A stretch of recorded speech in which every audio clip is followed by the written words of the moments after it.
مقصد ایک ایسا مقام ہوتا ہے جہاں پر کسی دوڑ کا اختتام ہوتا ہے۔ مقصد حاصل کرنے کے لیے جب آپ جدوجہد کرتے ہیں تو اس بات کی نشاندہی ہوتی ہے کہ آپ کیا ہیں۔ آپ کی زندگی کے معنی کا ادراک ہوتا ہے۔ یہ بھی معلوم ہوتا ہے کہ آپ اپنی زندگی سے کس چیز کا مطالبہ کر رہے ہیں اور کیوں کر رہے ہیں۔ آپ کسی بھی چیز کے حصول کی خواہش کر سکتے ہیں اور اس کو اپنا مقصد حیات قرار دے سکتے ہیں۔ مقصد کا تعین آپ کے ذاتی اعتماد کو بحال کرتا ہے۔ جب آپ طے کردہ مقصد حاصل کر لیتے ہیں تو اس کارنامے کے لیے اپنی ذات پر فخر کرتے ہیں۔ اس طرح آپ کا اعتماد مزید بڑھتا ہے، اور جیسے جیسے آپ کا اپنی ذات پر اعتماد بڑھتا ہے ویسے ویسے بڑے مشکل مقاصد کو حاصل کرنے کی آپ کی قابلیت میں اضافہ ہوتا جاتا ہے۔ مقصد کوئی بھی ہو سکتا ہے، ایک گھر بنانا یا ایک گھر کرائے پر لینا، اپنے بچوں کو کالج کی تعلیم دلوانا یا خود PhD تک پہنچنا، ایک کتاب لکھنی یا ایک کتاب پڑھنی۔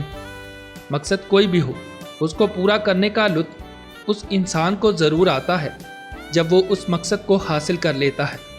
آپ اپنے ارد گرد نظر دوڑائیں، آپ کو زیادہ تر لوگ کسی بھی مقصد کے ساتھ جڑے ہوئے نظر نہیں آتے۔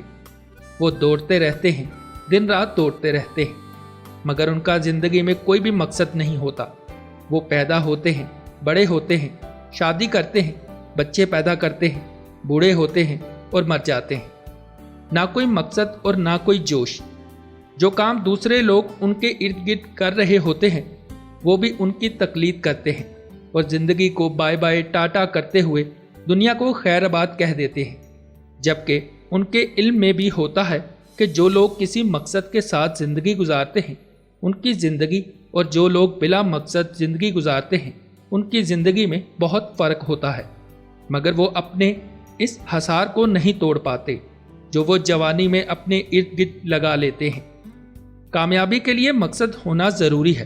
مقصد کے بغیر زندگی کا مطلب بغیر بادبان کے جہاز ہے۔